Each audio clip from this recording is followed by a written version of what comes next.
Reject हो गया। तो ये पता करने के लिए मैं एजेंसी शोरूम में जाता हूँ। तो मैं सेल्स मैनेजर से मिलता हूँ। तो बोलता है सर आपका मतलब कैंसिल होगा, आप GM सर से बात करो, जनरल मैनेजर जो आपके। तो मैं वहाँ केबिन में जाता हूँ, बैठता हूँ, बात करता हूँ। तो कहता है तो मैं उसको अपनी ट्रांजेक्शन दिखाता हूँ, RTR दिखाता हूँ, RTG जितने भी रहता है और बैंक स्टेटमेंट, उनको सारी चीज़। क्यों किया? मतलब ये पहले कागज नहीं दिए थे आपने? सब कुछ था अवेलेबल, सब कुछ मैंने सबमिट सारे पेपर दिए थे आपने, ITR सब दिया था, सब कुछ मैंने उनको सब कुछ दिखाया। तो उनका बस यही कहना था कि दिख तो सब रहा बट बिलीव नहीं हो रहा है। मतलब कह रहे कितने बड़े ट्रांजेक्शन सब कुछ हो रहा है, बैंक अकाउंट सब कुछ अभी क्लियर, स्टेटमेंट सब कुछ, मुझे बिलीव नहीं हो रहा है कि ऐसे भी ट्रांजेक्शन आपके अकाउंट में आ सकते हैं। अच्छा, फिर तो मैंने उनको समझाने की कोशिश करी कि हमारे फादर 18 ईयर्स बैक मतलब उन्होंने ये कंपनी ज्वाइन करी। ये फादर मतलब 18 ईयर्स बैक उन्होंने पहले पापा ने 18 साल पहले कंपनी ज्वाइन करी है। और और उसके बाद मतलब ऐसी आता ट्रांजेक्शन तो कह रहे हैं कि पिताजी को गए 12 साल हो गए, तो मेंशन दिया। तो मैंने बताया कि मम्मी मतलब फर्दर वर्क करते हैं, उनके नाम पे आता है। अच्छा चलिए ठीक है। तो फिर भी उनको इनका उनका एक ही जवाब था कि दिख तो सब रहा बट बिलीव नहीं हो रहा है। तो घंटों प्रयास करने के बाद मैंने दीपक अंकल को फ़ोन किया। दीपक अंकल ऐसी बात है, तो उन्होंने कहा चटिए बेटा फ़ोन तो मैं उनको समझाता हूँ। तो अंकल ने भी घंटों प्रयास करी, कहा कि देखिए। फिर दीपक सर ने किसको GM को समझाने की कोशिश करी। तो उन्होंने अंकल ने समझाया कि देखिए इनके फादर थे, ऐसा किया इन्होंने, फिर इनको आप पेपर्स देख लो सब कुछ। बट वो उनका सब देखी था, दिख तो सब रहा है, सब कुछ है यहाँ पे, लेकिन मुझे बिलीव नहीं हो रहा कि ऐसे ट्रांजेक्शन आ सकते हैं या फिर ऐसे पैसा आपको हरते आ सकते हैं। तो अंत में मैंने ये डिसाइड किया कि रहने तो यहाँ छोड़ो, 2 महीने बाद आएंगे और 40 लाख रुपए दे के कैश लेके गाड़ी उठाएंगे। हाल ही यही बात हुई कि मैंने अपने बर्थडे की थी, मैंने 40 लाख रुपए दे के गाड़ी लेके आए। फिर उसको हमें 40 लाख रुपए कैश दिया और गाड़ी लेके आए, लेकर के आ गए। दिख तो रहा है पर बिलीव नहीं हो रहा है, दिख तो रहा है पर बिलीव नहीं हो रहा है।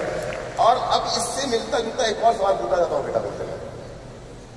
देखो तुम्हारे फादर एक बिजनेस स्टार्ट करके गए, इवॉल्व मीडिया सपोर्ट सिस्टम और सेफ शॉप कंपनी ने उस नेटवर्क को लगातार आगे बढ़ाया।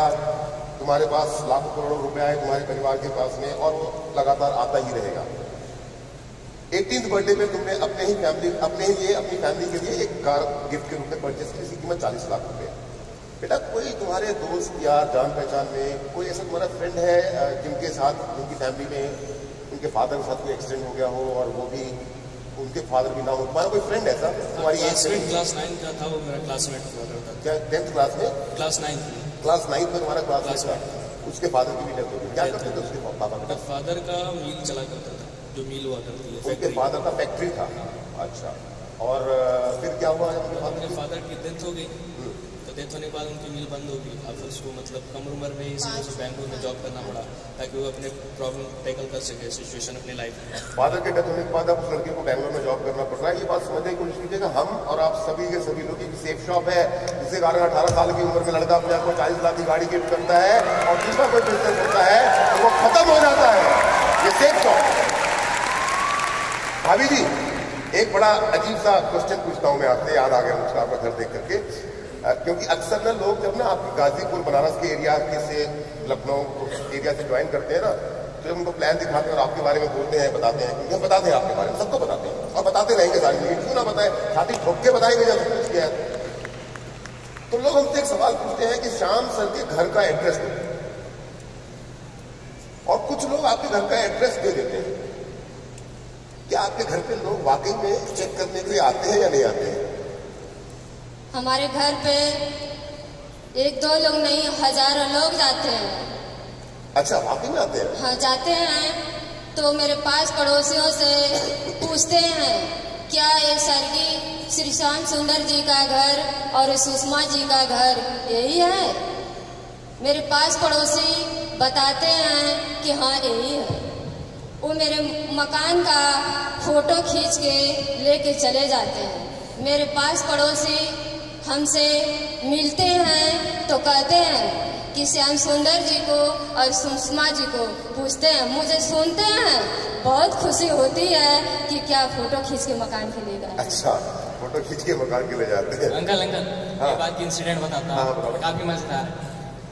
क्या माइक हम काफी छोटे थे तो अपनी कॉलोनी में एक स्पेस था, ठीक है, खाली जगह पड़ी हुई थी, फील्ड थी, तो वहाँ पे हम लोग क्रिकेट खेले थे। अच्छा। क्रिकेट खेलते वक्त एक बंदा आता है, कहता है बाबू इधर सुनो, क्या अब ये बताओ, तो कहता है ये बताओ कि लेट में श्याम सुंदर और सुषमा जी का घर कौन सा है? यार ये तो अपने ही घर की बात कर रहा है। अच्छा, तुम्ही से आकर के हम ही से पूछते हैं। अच्छा, क्या बताएं उनके भैया, वो सामने जो व्हाइट बिल्डिंग दिख रही है ना, वहीं पे आप चले जाओ। तो तूने बताया नहीं कि मैं उनका बेटा हूं? नहीं, हम बता देते तो हमारे साथ लग के फोटो क्लिक करने। नहीं भैया तो तूने उनको बताया नहीं अपने घर की और हम तरफ? अपना खेलने लगे। So nice, so nice. अरे दीपक यार, तेरी गर्लफ्रेंड का नाम क्या है?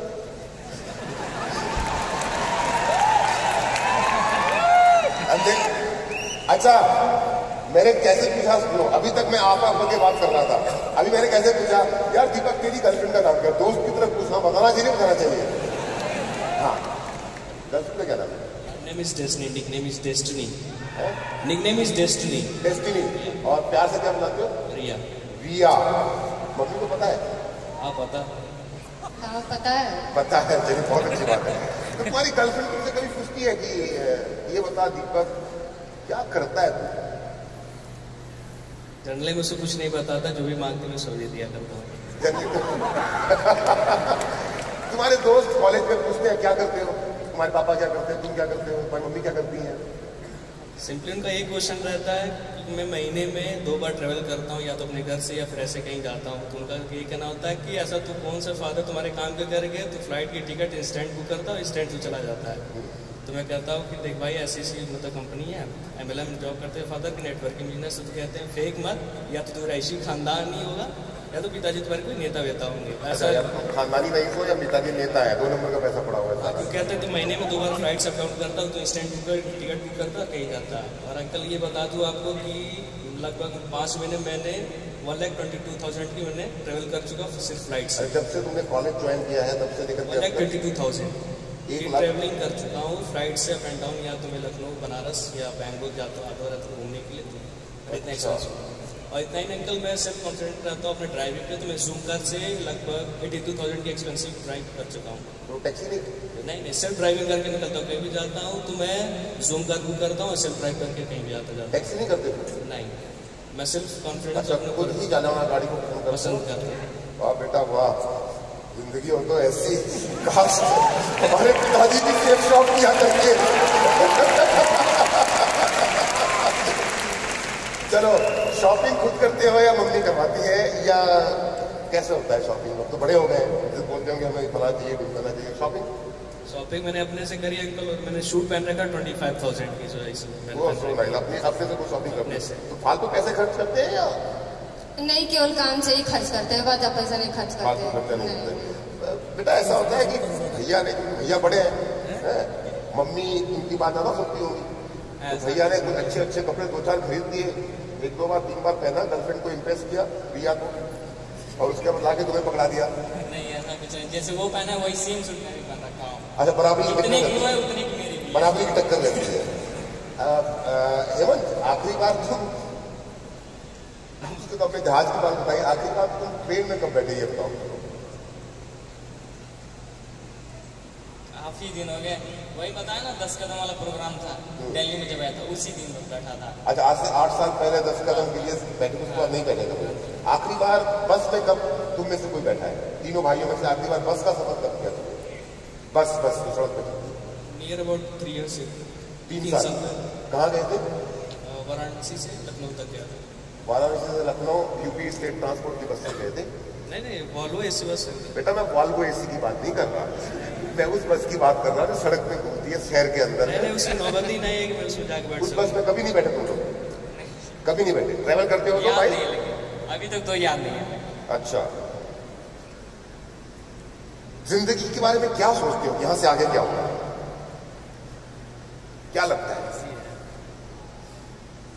यहाँ से जिंदगी बहुत हसीन दिखती है, और जितने भी सपने मेरे पूरे होते हैं सिर्फ शौक की बदौलत पूरे होते, मैं ये कहना चाहता हूँ। आपको अपने बच्चों का भविष्य क्या दिखता है? अगर ये सेफ साफ नहीं होता तो हम हमारे जो बच्चे अच्छे से बैठे हैं देखते नहीं होंगे। तो इसी बात में मैं आप इस इंटरव्यू को समाप्त करूंगा। क्या और कुछ पूछना बाकी है? अंकल एक और मैसेज भेज देना। कुछ बाकी है? हो गया? हाँ, मैं क्या बोलूं? अंकल सभी जानते हैं, या पूरी दुनिया कहती है मुझसे कि तुम्हारे पिता का शायद उठ गया है, या ऊपर से शायद उठ चुका है। लेकिन हर एक सिक्के के 2 पहलू होते हैं, जिसमें पहला पहलू ये सच है, मेरे पिता का शायद उठ चुका है, लेकिन दूसरे पहलू में बात एकदम झूठी है। लोग कहते हैं कि तुम्हारा कोई केयर करने वाला नहीं है, फिर कोई गाइड नहीं करने वाला, लेकिन ये सब झूठ है।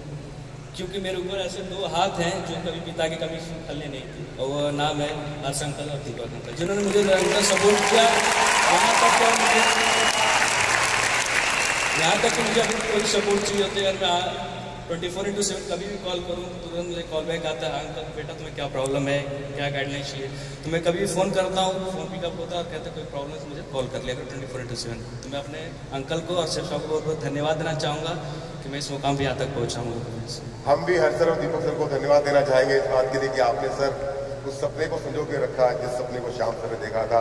बहुत बहुत शुक्रिया आप सभी लोगों का, thank you very much.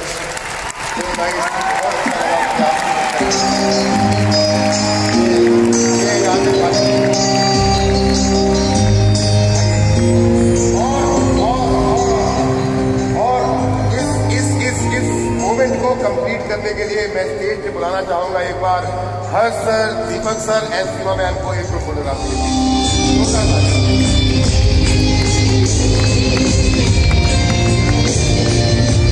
Ajay sir, सुबोधी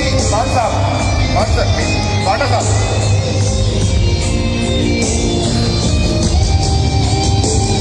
और सबसे इम्पोर्टेंट व्यक्ति जिसके बिना ये पॉसिबल नहीं है, प्रदीप मिश्रा।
चाहूंगा हमारे मास्टर ऑफ सेरेमनी